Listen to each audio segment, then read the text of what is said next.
In every district, there is a child welfare committee across length and breadth of the country. And every district also, there is a juvenile justice board where those children who are coming in the conflict with law. So when we say children, according to UNCRCP, according to our juvenile justice also, it is from 0 to 18 years. So this act covers the children from 0 to 18 years of age. And when you see any children in the street situations, a public can call 1098, that is a child line. They will be able to interact with the child and they'll be able to produce a child in the child welfare committee. And there is one more system called District Child Protection Unit in every district. In short, it is called DCPU. And as per the needs, further rehabilitation process will be undertaken.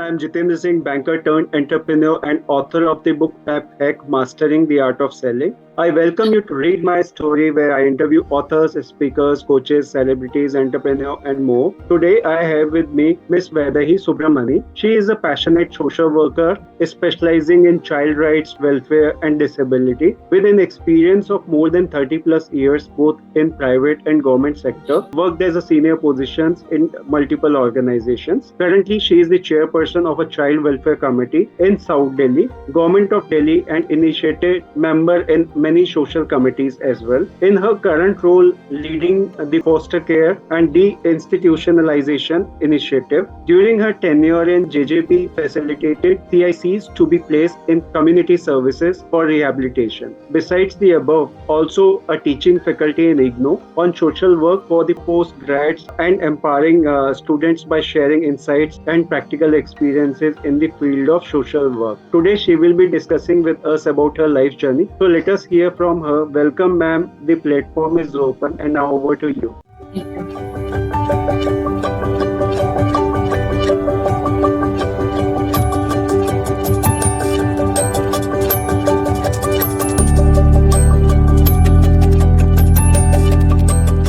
Thank you, Jitendra.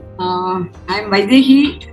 Now I'm in Delhi. Basically, I belong to Chennai. My native language is Tamil. In about 20 years back, I came to Chennai. I came from Chennai to Delhi. It's almost uprooting from my culture, my language, my tradition to Delhi. And basically, I'm a very workaholic person. But I left many things in Chennai and landed in Delhi. Then I didn't know in the initial stages where to engage myself and how to mix with the Delhi people, and especially the language is the main thing. Of course, the culture was also very different for me here. And I joined as a volunteer in an organization called Akshay Pratishthan. Then slowly I've grown along with the Delhi people and Delhi culture, of course Delhi work culture also. Right. So of course I'm very happy at Delhi now, and this is my startup in Delhi. If I go back to my childhood days, it was not a very happy childhood because I myself is a pastorate child in the family with about 7 siblings, and so the life wasn't that much easy. And my obsession towards my education was very great. Even now, my obsession is still there for my education. Wonderful. And with all the culture and tradition given by mother, single widow lady who has reared about 7 children, that 5 girls and 2 boys in the family. You can imagine with not much resources to make up the family, how it would be tough. She has given us been really hard for her. Very hard for her. She has given us courage. Every tissue and every cell of us is made of courage only. So we face things at ease and we could hide our feelings and be smiling always. And all of us are really placed well at present. And I wish my mother is there to see all of us now. Right.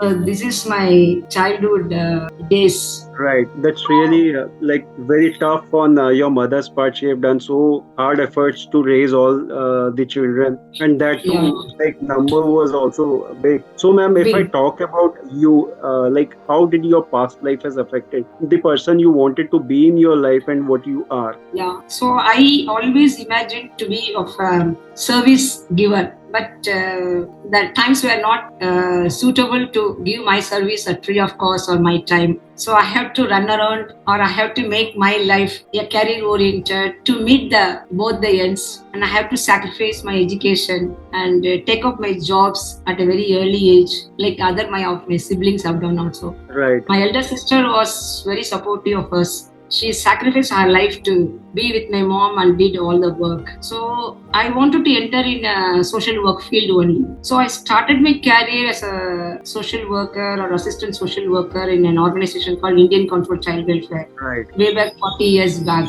I wasn't qualified for that. By default, I joined and grabbed the techniques of it. And by necessities, I have ended up in the corporate life for some time. Then I started my own enterprise. Then faced a lot of challenges and taken as experience. Again, later part, what was my dream in my childhood, now I'm able to do at the age of late 40s to up to now I'm doing it. Wonderful. So this is my It's dream. been Which a I huge really, it's a huge leap, of course, with a lot of challenges and struggles. true. Yeah. And you just mentioned 40 years, 40 years into social service and whatever you are doing, and you are doing it for a longer period, like 4 decades. It's Yeah. really a huge period. So wonderful to hear about that you have done so many hard work to reach this place. So if I talk about your passion, what are the things you are passionate about in your life? Yeah, I told you education has been my obsession.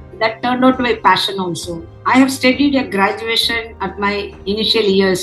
Then I stepped into creating my own enterprise of medicals, retail and wholesale and ownership. Right. Then my passion for education has continued. I ended up in college at the age of 35 and studied my pharmacy course. And whereas my co-students were half of my age in that college. Correct. But I felt very youthful at that time with mentally, with my child going to 7th standard studying. I went to college and up to 3 o'clock I will be in college. Then after 3 o'clock I come back to my business and I was taking care of it always till 7 o'clock, till 8 o'clock, like 10 o'clock, like that. So my passion has been continuing for my education even today also. So I told you I have landed up in Delhi. What I missed a professional course in my early years, I continued at the age of 45. I did my postgraduate diploma in NGO management, then a master's in social work and MPhil in social work also. Then after entering in the child right protection, now again I'm continuing postgraduate diploma in child rights law. So my passion is always along with my education and my work only.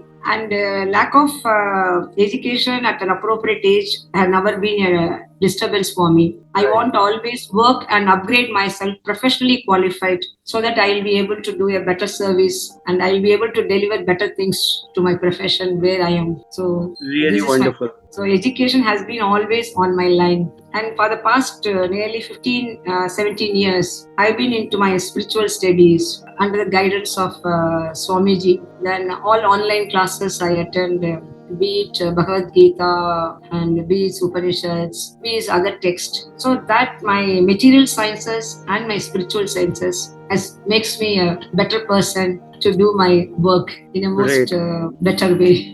Great. And you've been like learning so many things along with the spirituality, and also you are teaching whatever you have learned and supporting people in terms of like, so you are doing social service, also training to young children, graduates basically about all the learnings. So my passion now to impact the youth. Right. And so many students going to social work, and many students are coming to IGNOU to do their post-graduation courses for social work and criminal justice course and all. So I could see when they have missed the early bus when they come here, so that I can really feel the pain or the time constraint for them, so that I am able to impact them with my knowledge and with my experiences. So regular class teachers do not have field level experience, whereas I have a body of knowledge plus my work experience, so it makes me as a better person to interact with the students. So children, the students are benefited. I am able to give better training so that the future social workers are trained well and they will do a better service to the nation. So that is the aim also. Definitely, you have theoretical knowledge as well as practical implication of Practical that knowledge. knowledge. That will Yes. really help young grads, postgrads, for them to Yes. understand like what exactly is the scope, how to implement those things in a right way, and what is the Yeah. outcome they should expect from whatever they are doing. That is really Yes. important. So, ma'am, Yeah. if I talk about your work and experiences, some of the things you have already mentioned, but how Yeah. your journey was through, like how you started your career, what all you did during those times, and what you are currently doing at this stage. Yeah, see now, actually, I told you when I landed up in Delhi, I joined the Sakshat Prishran only. It's a school of children with able-bodied and children with disabilities. It's an eye-opener even for me also. How in a classroom, children with cerebral palsy, children with Down syndrome, children with autism stay along with the normal students. So the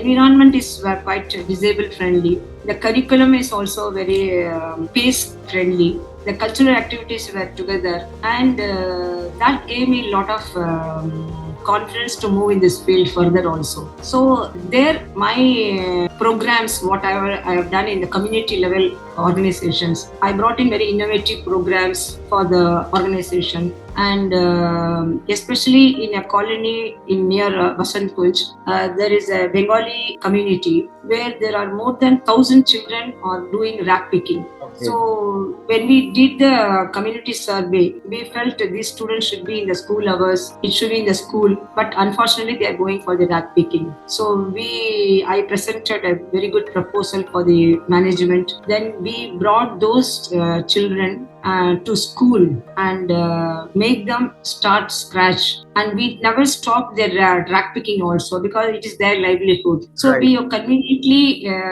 suited their timings in the afternoon sessions. So more than 200 students used to come after the school hours of our school, and they come after 2 o'clock. So we engage social workers mainly, apart from teachers, to instill the grooming first. Even to stay in a class hour of 45 minutes, the children were not being able to adjust. They are not tuned from the childhood. Right. So it becomes a challenge, and we were able to do it in a very sustainable manner. And so we had like bridge programs and all. So then those children were formally inducted into normal schools also. Right. So that's one major achievement where we could impact more than 150 students like that into mainstream. And that is one of thing. And in the institution only, I developed this distance education mode of offering BA courses, BSW courses, MSW courses, and counseling courses. Apart from MA Public Ed, many students were coming. So that facilitating such courses, facilitating a bandwidth of the course. So Right. that with the IGNOU tie-up, so we could. It was a great contribution for the institution by the innovative ideas and with the support of IGNOU and the Akshay Pradesh funds. Great. So Great. these are big milestones which I couldn't. In fact, that rack picking program, we could get the national award also from the state government. So I feel that's a contribution as a social worker to an institution. Definitely, when you support the society, support the needy people, you also get rewarded for your hard work, and that really pays well. Yeah. So the recognition also came that gave me a lot of satisfaction. Great. So, And that is the best thing. Like in return, you get people are recognizing you, people are praising you for your work. You get motivated, and you try to do further more, things. try to do more things. So that is wonderful, and you have done so many great things. So if I talk about your vision, mission, and goal for next 5 to 10 years from now, what that is? Yeah, see, I'm in the JJ systems for nearly 9 years. This is my third tenure in the juvenile justice system. So my term will be ending in 31st December 23. Okay. So if my goal, I'm already in the late 60s. So my goal will be my sharing of my knowledge to the people. Right. And I would go for more trainings of those people, capacity building. So I want to share my experience and impact people and be part of society of juvenile justice. Wherever is possible, I could be able to contribute. So this is my goal, and That is my goal only. And I start teaching in the COVID time. Our family has been very great importance for me always. And nowadays we are very together. Though my siblings are there in Chennai only, but we are very together when we are connected well. And now my child and we have grandchildren in our family. So we were about 5-6, but now the next generation children have got only one child. So I feel at the later date they may not have any uncles or aunts or anything. So I want to create a sort of a legacy to be a second level cousins and such children to be united. In COVID time, I started teaching them shlokas and Gita chanting and all. So sort of every day children come through Google link and they learn also. And I want to sow the seed of spirituality in them. And the main aid is they are together. So like be it my brother's grandchild or my sister's grandchildren or my grandchildren. So this at family level, I'm able to unite the third generation. So that is a great satisfaction. What I missed with my daughter in my running around, I'm able to get more satisfaction in being a grandma now. Definitely, and this is the wonderful thing we can think of at this time, because what earlier happened, you rightly pointed out, we used to be 2 to 3 like siblings.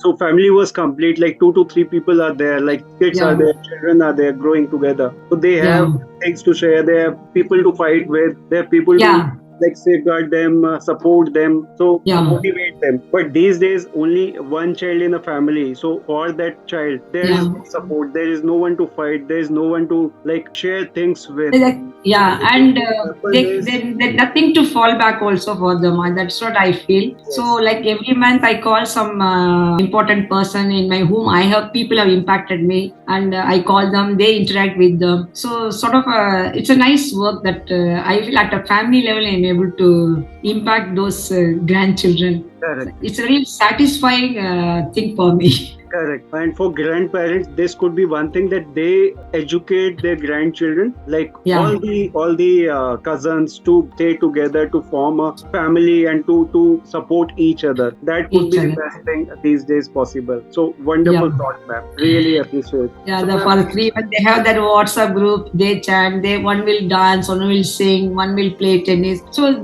they know how to appreciate. They know other fields also. Yes. A lot of give and take is there. So they look forward for holidays to be spent together. So this is the objective of life, like stay together. Exactly. Yeah. So ma'am, if I talk about your most important life lessons you have learned from your personal and professional journey both. My personal life, I told you initially, I learned courage. Maybe it is inbuilt or it is in the genes, I would say. I learned from my husband. I've not learned, I would say. I'm still learning patience. So as a quality. Otherwise, I learned to take everyone as equal, whether my child or neighborhood child or any child. I want to treat everybody as equal. So this has been there. I'm very consciously, I work for that. So I don't want to differentiate anybody, whether the child is my child or next door or the child before me in my office. So I want to be really empathetic, not only empathetic. I feel if this child is before me is my child, what I would do. So like that, I try to objectify, and I want to give best like that. So it is not only for the child, whoever is in my thing. If anybody wants, I want to definitely, I don't know how to say no. So I want to say yes, and I'll try to accommodate. So this is the learning that has been there from the beginning. So I want to really, I don't think it can go from me also. I want to still only sharpen it further. Right, and that's really wonderful. In the professional front, if the system is there, if I'm able to work well, and I can demand from the system, instead of blaming the system or instead of blaming the setup, if I'm going to do it, then I will be able to take things. I want to be a model. So like coming to office, if I'm coming early, I don't want others to come or early. I want to be with my own pace. I don't want to follow that. So like that, no, if I want to do work and I can demand from the system, so that I need not fear. So that I have learned in my prep. I'm able to do it. I'm able to achieve things also. Right. If I am genuine, I will be able to get my things done. So this is what I have learned. This is what I'm doing it also. Sure, sure. That is the like best way to do things in a right. Once you do things right, then you can always demand for it. Yeah, that's all. I don't have. I need. If I'm going to be manipulative, then I cannot do it. So I want to be sure, and so that is why I don't have any fear. Again, the fearless only, because fearless, I'm truthful. So that is why that is my professional things. So I need not hesitate in asking if I'm going to be right in asking. Correct. If you are right, whatever you are doing, you cannot be hesitant to ask anything. Like you would Yes, ask for support, you would get support. You would ask for exactly. help, you would get that. You would want to Yeah. change in the system that would also being accommodated. So Yes. first step is what you do. So that's First really step wonderful. is, so I will try to do as much as possible by me. Right. Then I will bring in resources also. Correct. And if that doesn't work also, I will fight for it. Definitely. That Fighting is also not violently, and I will fight for the justice. So like that, especially I'm in the job where juvenile justice is there. If the child requires that system, I will see that where I have to knock the door. So I will be able to get it. correct. So Correct. I must be resourceful enough also. Resource in the sense not material. I must know the right person to approach. So Yeah. that's really wonderful to hear about what your life learnings were and how to implement them in personal life. Would be really a wonderful thing. So, ma'am, if I talk about like you just mentioned that you are working with children on different aspects. So we see a lot of children roadside begging. We also see child labor. We also see some children involved in crimes. Some children are sexually abused as well. So, how to protect these children? Yeah, you asked a lot of questions in then I have to answer In a in a single question. compartment. Yeah, no problem. I would summarize it. There's no problem. Actually, systems are in place. This entire thing is covered under Juvenile Justice System, Juvenile Justice Act also. So, Juvenile Justice Act has got two portions. One is children in need of care and protection, and another one is children in conflict with law. The first category, what you said, the children who are in street situations, in child labor categories, and who are sexually abused also. Those children require our need, and they have to be cared and they have to be protected also. So we call them those children as the children in need of care and protection. Other category, what you said, is children who are committing crimes. Right. So they are called children in conflict with law. So to deal this children need of care and protection, the system is Child Welfare Committee, where I'm also heading now in one of the Child Welfare Committee in South. In every district, there is a Child Welfare Committee across length and breadth of the country. And every district also, there is a Juvenile Justice Board, where those children who are coming in the conflict with law. So when we say children, according to UNCRCP, according to our juvenile justice also, it is from 0 to 18 years. So this act covers the children from 0 to 18 years of age. And when you see any children in the street situations, a public can call 1098, that is a child line. And then the child line will take the further process. They will be able to interact with the child, and they'll be able to produce a child in the Child Welfare Committee. Then we start inquiring the process, and there is one more system called District Child Protection Unit in every district. In short, it is called DCPU. So then we start inquiring, we do social investigation report, and whatever the need for the child, it is being assessed, and as per the needs, further rehabilitation process will be undertaken. So same as case of child in labor also. Right. So when they are rescued, they are also again produced. Whatever the children who worked in such situation, we will do for the back wages collection and work with the employers. And some employers say pay for the money for the back wages. Then it is through the SDMs and DMs will also be in place of that. And the children who are sexually assaulted or abused or trafficked or anything, they are also coming in the category of children in need of care and protection. Right. So police system, SJPU, and courts, and everything, we all work together to get the justice for the child. And so that POCSO Act has been implemented in our country about 10 years back, 2012. So that is mandatory reporting is the key point in the sexual assault case. Whether the sexual assault is general opinion is that assault is happening only for the girls. Actually, as per the survey conducted by the Ministry of Women and Child Development, 50% of children of boys also being assaulted and abused sexually. So it is a gender neutral act of POCSO Act. Right. So children are also, both the sex children are affected, and they undergo a lot of psychological trauma, and psychological counseling also required. Some children may enter into a lot of medical complications also. Correct. And serious mental illness will also come. So it depends upon each and every child. The interventions are planned, and accordingly, the Child Welfare Committee plan for the rehabilitation of the child. And what the government also provides a compensation for the loss the child underwent. So like that, the entire children in need of care and protection, we work for rehabilitation and reintegration with the family and with the society. When it comes to coming to the children who are committing in the crimes, there are three categories like petty, serious, and heinous. So that will be dealt by the Juvenile Justice Board. Juvenile Justice Board also comprises of 3 people. One is a principal magistrate and 2 are social members. Right. It is the children are taken as children only. It will be very empathetically it will be viewed. And again, there also it will be working for the rehabilitation of the child only. Okay. Punishment is not a big thing. It's only for the rehabilitation that they work. Right. With the Juvenile Justice Board. So there's a nutshell I explained. Yes, you have shared everything in a very brief note. But I also doubt sometimes the actual numbers which are published are way lesser than the actual numbers. Like numbers published versus the actual things happening are way less than as we can think of. Exactly, because especially in sexual abuse case, a lot of stigma is there. And one more important point is sexual abuse mostly happens within the known community only. Right. Within the family, or within the school, or within the any extended family relationship only. Correct. So very less percentage happens with the outsiders. So the stigma and the fear, and the child also undergoes a lot of guilt in it. So opening up and coming forward to file a complaint, it takes a lot of time and courage also. So there are cases which are not definitely filed in the thing. But now the awareness has to be increased. Government is taking a lot of steps for making awareness. So now more number of cases are also being reported. So that is where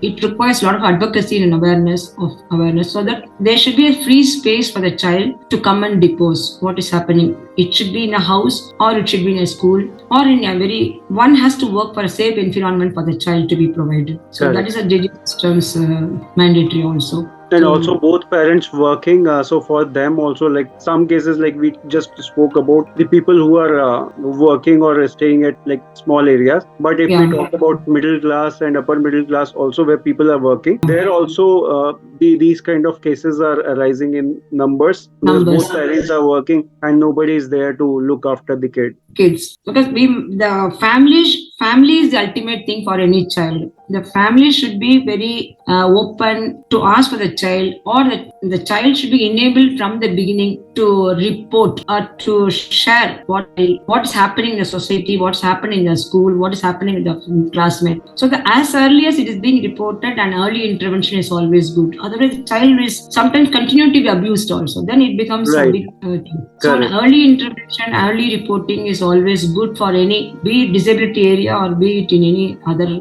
things. In sexual assault case, we should create a safe environment for the child to come and tell in the family or in the school, whoever is trusted person for the child. And if for the viewers, I will be able to say, if anything, if you see a child some different mood swing, or the child is not able to go to school, or the child is not concentrating in education, and the child's marks is completely going down, or child is not able to eat properly, the child is not able to sleep properly, then it means it's an area of concern. So then we need to talk to the child and what is bothering the child. So it may be any abuse, or it may be even cyberbullying, it may be anything also, but it needs to be attended. Correct. So we shouldn't. This is a growing phase. This is an adolescent period. We cannot assume things. So we need to definitely sit with the child and talk to the child. And if we are not able to do as parent, we must go to a professional counselor. So in our India, going to a professional counselor is only with the higher sector, higher income group or middle income group only. Correct. But and people feel hesitant to go to a counselor also. So when we are sick, cough and cold, we go to a doctor. So if have any mental health issues or anything, we must consult a professional. So we should not assume that this is because of age group, this is because of that, this is because of that. We shouldn't assume things. So as early, if you're going to identify it, we can take the professional helps and try to help the child to come out from the problem. Correct. So The early detection will help. will help the child. The child will get healing also fast. Right. Otherwise, time taken for healing and for procedural things for like medication, everything would take longer as Lot compared. of time, longer. First thing is try to keep a check on children, what is happening around them. Yeah. That is the Yeah. best thing possible. If something mishappening has happened, you cannot change Yeah. the best possible ways to counsel them, to support them, whatever best way you can. Yeah. If you consult with the counselor or consultant, like experts on this field. Experts on it. And every school should have a counselor. And though in public schools they have counselors and all, but the ratio of tutor taught is something good in our country. But ratio of counselor to students is very less. Very So less. that has to be enhanced so that we'll be able to address the concern very easily. And certain things and awareness in the early age also, especially on sexual orientation and sex education is also very important. So Right. that the children don't get into trap. Sometimes what we call children are lured also in a very early age. Children may not know that they are being abused also. See what we call sexual accommodative syndrome. So then that is also a bigger problem nowadays we come across. Correct. So Correct. Trying to so explore proper this. education is required, orientation is required for the child. That can come only from the professional and from the schools only. So Right. every school should have to address all these issues. Especially now everybody has got a phone call and everything is pushed by artificial intelligence and things like that. So we are not able to have much watch on those. We don't have much control also. So it demands to see. Children are used to seeing these mobiles now. So we do not know what the children was, how much it is being affected mentally for them, and what are the substances that children grasp and how it works in them also we may not know. So Correct. nowadays parenting is very difficult compared to about 20 years back or later. I mean, very early years. And also, the thing is, like, you cannot keep a watch on your child throughout the day or throughout the night. Yes. That is Yeah. also not possible. What they're Not consuming on social media, that Yes. cannot be, everything cannot be checked. And also, if we talk about government cannot ban everything. Everything, yeah. So that is also a problem. Social media, especially after COVID, many children undergo this problem. So you get a very lot of calls, and cyberbullying is also too much. And children engaging in the social media is too much now, right? From 13 to 12 years onwards. Even before the teen starts, the children engaged. So that ruins the child's life. Sometimes it becomes irreparable damage also. Yes. So we do not have that much guts to fight with the system or to accept that there is trust factor is also shaken in that. So once a child makes a mistake, then we are not able to accept it. So again, we start targeting, we start branding the child. So that also have repercussions and that aggravates the situation also. So everything counseling is counselor approach, and approaching the counselor is a need of the hour also. Right. So that will really help. And ma'am, if I talk about the role of government and society in the welfare and protection of these children, so what all things can be done which is not yet done? The implementation part is a bit lacking. We have very good systems, good laws in our country. There is no dearth of laws or anything. Recently also that Mission Vatsalya has been given by the government of India only. That funds allocation in the child protection system is very less when you compare to in the budget also. So we need to invest in child protection system, and we need to interest in counseling services, and we need to sensitize the entire stakeholders, and hiring good professionals in the sectors, that is also needed, and more awareness and more advocacy, more community based rehabilitation is required. So the government should they are working, but it is they have to work still more. So there is a lot of NGOs are working in the grassroots level. So if because after COVID again the funds are very much restricted to the NGOs, so they are not able to do what they aspire to do it also. So the sponsorship program for the children, and scholarship for the children to mitigate the economic crisis of the children, then some problems will be solved to that extent. This otherwise the JJ system is work, and DCP is also there, but it needs to be more energized, and more funds should be allocated so that we can do our more capacity building workshops and training of the people also. So the better stakeholders, then we'll be able to do a better service also. Correct. When it comes to like things related to sexual abuse or harassment, these type of things, the education should be imparted from the like when kid is really young, like I think 3 to 4 I would say fifth standard onwards we must start. Correct. Fifth standard onwards, who can understand about these things, what is good touch, bad touch, that can be done. And also, if we talk about the kids or children who are begging and who are doing other activities like child labor and all, so awareness at their level also needs to be there, that they have quotas available wherein they can go for a free education to private schools as well. Private schools also free education is there,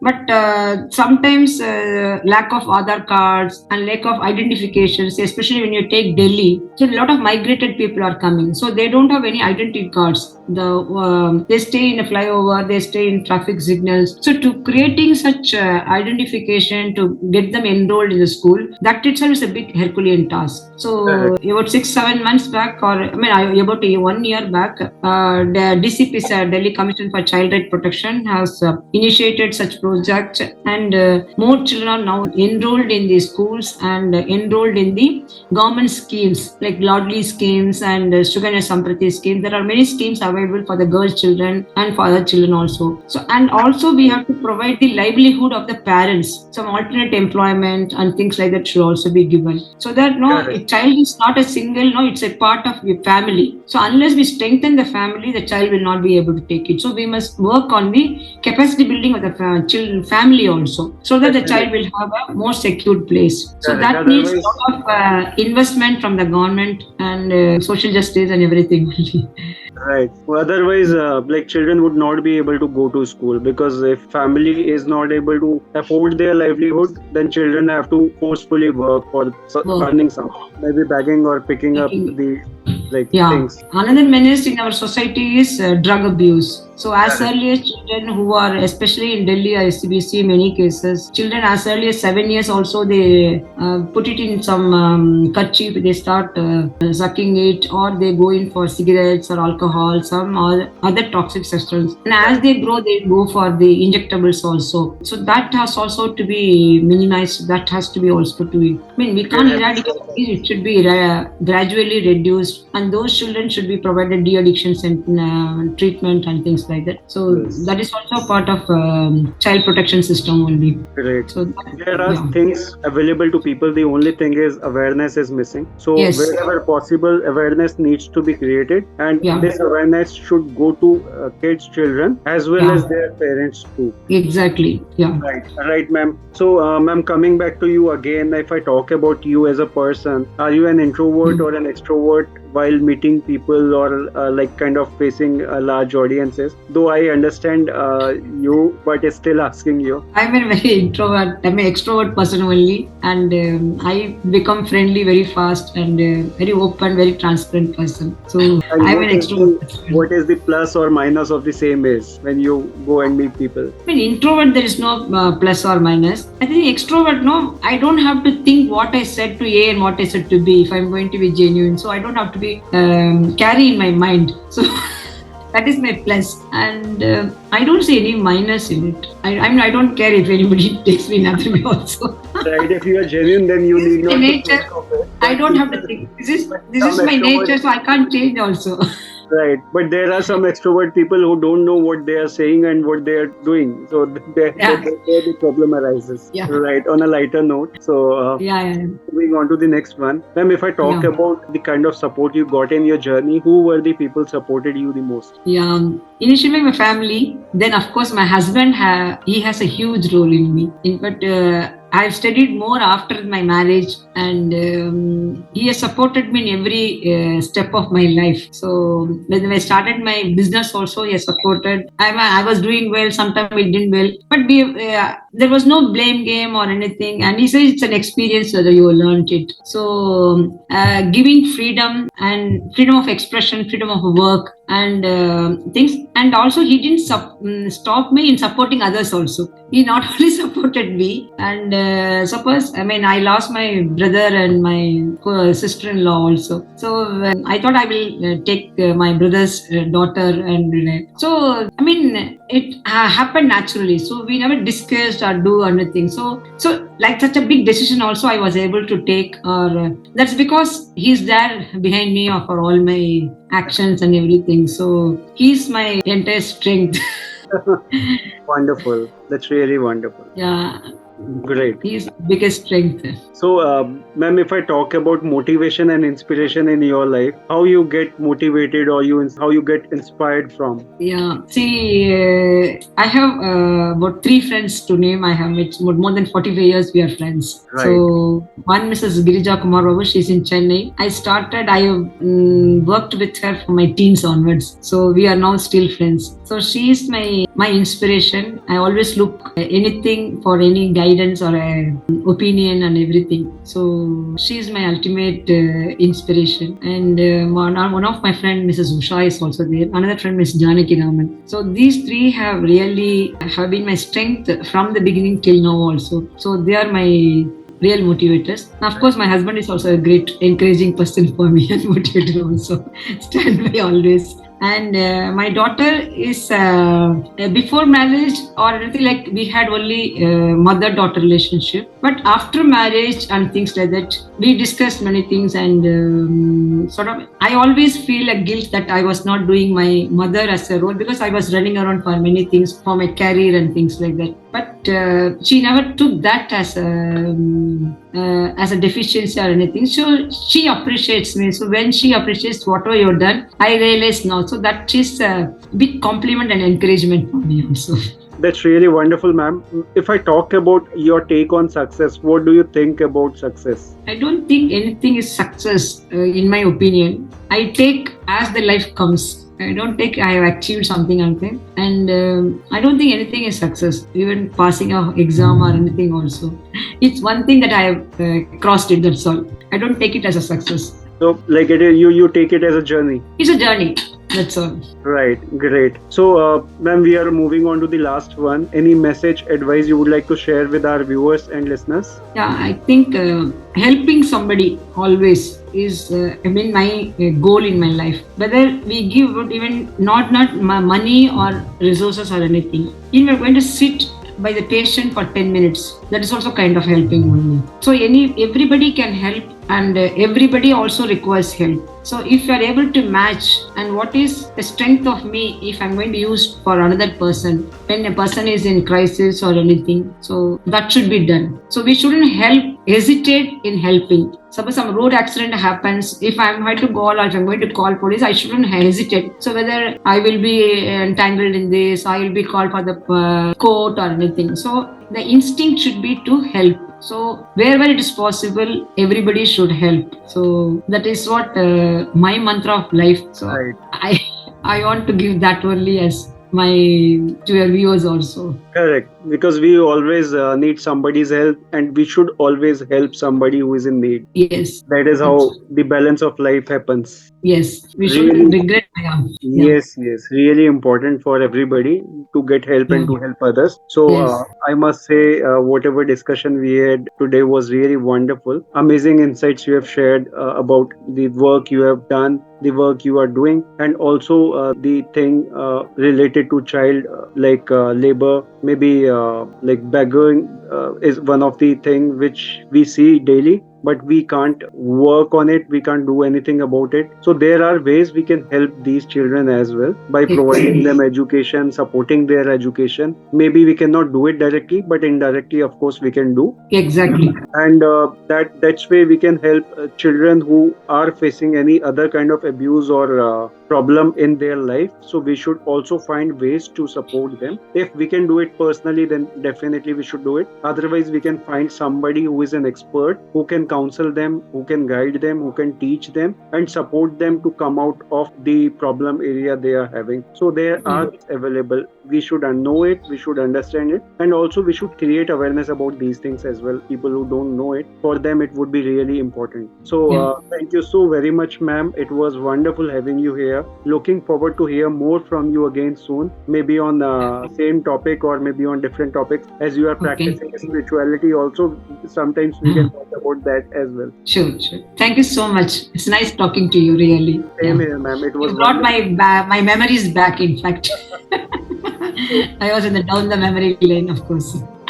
Yes, wonderful Thank you so having you much. here. And I will Yeah. also share your social media link along with the interview so that people can be in touch with you, take your help, guidance, and Okay. awareness about the things you are practicing or helping people. So that could Yeah. be helpful to many people. So, guys, don't forget to check that out too. Thank you so very much, everyone, for watching and listening. I hope you all must have gathered a lot of information and enjoyed watching it. Don't forget to like, share, subscribe. Have a good time. Thank you, and bye bye.